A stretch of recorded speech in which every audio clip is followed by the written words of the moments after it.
देश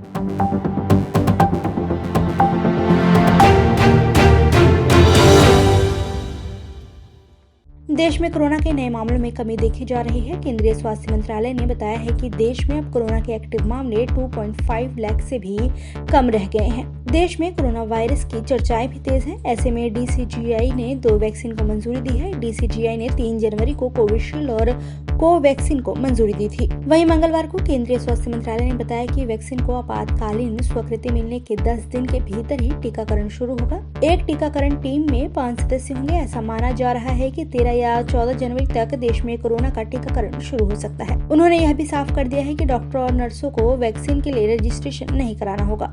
beneficiary registration की आवश्यकता हेल्थ वर्कर्स और अदर फ्रंटलाइन वर्कर्स के लिए नहीं होगी, क्योंकि इनका डाटाबेस जो है वो बल्क डाटाबेस है and has been populated on to the CoWIN vaccine delivery management system in a bulk manner.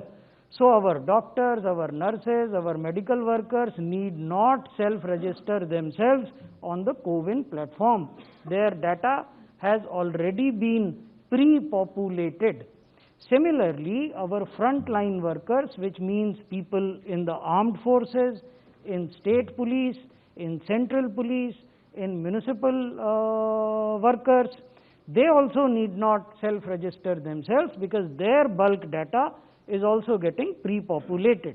When we would come to the population priority groups, there the provision of registration or editing of data would come. Corona vaccine की जानकारी देते हुए केंद्रीय स्वास्थ्य सचिव राजेश भूषण ने बताया कि करनाल, मुंबई, चेन्नई और कोलकाता में GMSD नामक 4 प्राथमिक वैक्सीन स्टोर बनाए गए हैं और देश में ऐसे 37 वैक्सीन स्टोर हैं। वे टीकों को थोक में इकट्ठा करेंगे और फिर आगे वितरित करेंगे। उन्होंने बताया कि देश के 4 बड़े डिपो में निर्माता वैक्सीन पहुंचाते हैं, वहां से स्टेट वैक्सीन स्टोर तक इसे पहुंचाया जाता है, जो 37 हैं।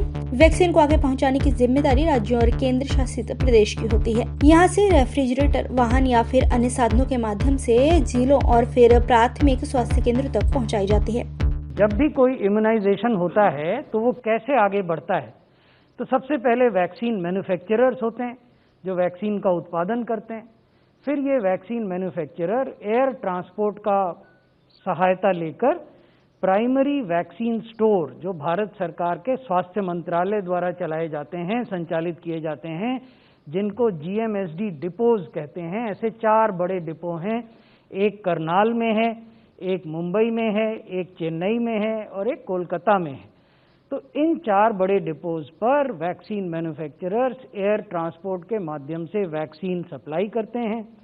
वहाँ से 2 रास्ते हैं, एक है कि रेफ्रिजरेटेड या इंसुलेटेड वैन्स के माध्यम से स्टेट वैक्सीन स्टोर्स में वैक्सीन पहुँचे। स्टेट वैक्सीन स्टोर कुल 37 हैं। There are 37 state vaccine stores in the country. देश में कुल 37 ऐसे स्टोर हैं, तो 37 और 4 GMSD यानी 41 ऐसे कोल्ड चेन पॉइंट्स हैं जहां बल्क वैक्सीन पहुंचती है वैक्सीन मैन्युफैक्चरर के यहाँ से। जब एक बार ये वैक्सीन पहुंच जाती है GMSD के डिपोज में, जो मैंने आपको बताया 4 हैं, या स्टेट वैक्सीन स्टोर्स में जो मैंने आपको बताया कि 37 हैं, तो फिर इसको आगे पहुंचाने की जिम्मेवारी राज्य सरकारों की और UT एडमिनिस्ट्रेशन की होती है। और वो इसको कहाँ पहुंचाते हैं? वो डिस्ट्रिक्ट वैक्सीन स्टोर में पहुंचाते हैं, which is also a temperature controlled facility through refrigerated and insulated vans. वहाँ से इनको प्राइमरी हेल्थ सेंटर्स में पहुंचाया जाता है, अगेन थ्रू रेफ्रिजरेटेड वैन्स। तो ये जो हिस्सा है इस पूरे प्रक्रिया का, इस पूरे प्रोसेस का, ये हमेशा से या पिछले लगभग 1 दशक से कुछ अधिक समय से हम डिजिटली मॉनिटर कर रहे थे। गौरतलब है कि देश में कोरोना के मामले लगातार कम हो रहे हैं। 11 दिनों से 300 कम मरीजों की मौत हो रही है। पॉजिटिविटी रेट 1.97% रह गया है। कुल एक्टिव मामलों का 43.96% अस्पतालों या कोविड केयर सेंटर में है, जबकि 56.04% होम आइसोलेशन में है।